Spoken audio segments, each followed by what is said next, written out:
برطانیہ وغیرہ یونیورسٹی میں تعلیم کی غرض سے جانے کے لیے بینک اکاؤنٹ میں 70 سے 80 لاکھ روپے ہونا چاہیے. اس کی کم از کم مدت 2 ماہ ہے، یعنی 2 ماہ تک اتنی اماؤنٹ ہونی چاہیے. بینک یہ سہولت دیتا ہے، یعنی 2 ماہ تک بینک پیسے رکھتا ہے آپ کے اکاؤنٹ میں، اس کے بعد 3% چارج لیتا ہے. سود ہے، سود سیدھا سود ہے. اگر یہ سود نہیں تو دنیا میں سود ہے ہی کوئی نہیں. کوئی پیسے رکھ کے تھوڑے کو 3% لینا پہ نا، بھی پیسے تمہیں ادھارے دیتے ہیں تھوڑے اکاؤنٹ 'چ رکھے. یہ ایک بات ہے. دوسرا غلط بیانی، دھوکہ دہی اگلے ملک کو دے رہے ہیں کہ میرے پیسے، انہوں نہیں پتا کسی کو لے کے رکھے. بھئی اگر ان کو پتا چل جائے کسی کو لے کے 2 مہینے واسطے رکھے تو انہوں ویزا دیں دے نہیں. یہ دھوکہ دہی اپنی جگہ پر، لیکن سود جو سب سے بڑا یعنی اللہ اور اس کے رسول سے جنگ ہے، یہ اپنی جگہ ہے.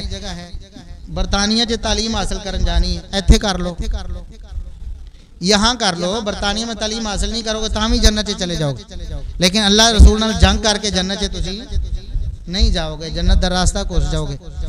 کیا ہے دنیا کے پیچھے لگے ہوئے، دنیا، مادیت پرستی، پیسہ، دولت، سٹیٹس. اسے پیچھے کیا ہمارے لیے یہی رہ گیا ہے؟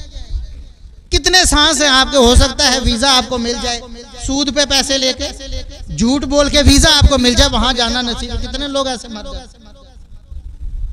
اس لیے اللہ سے ڈریں، اللہ کو راضی کریں.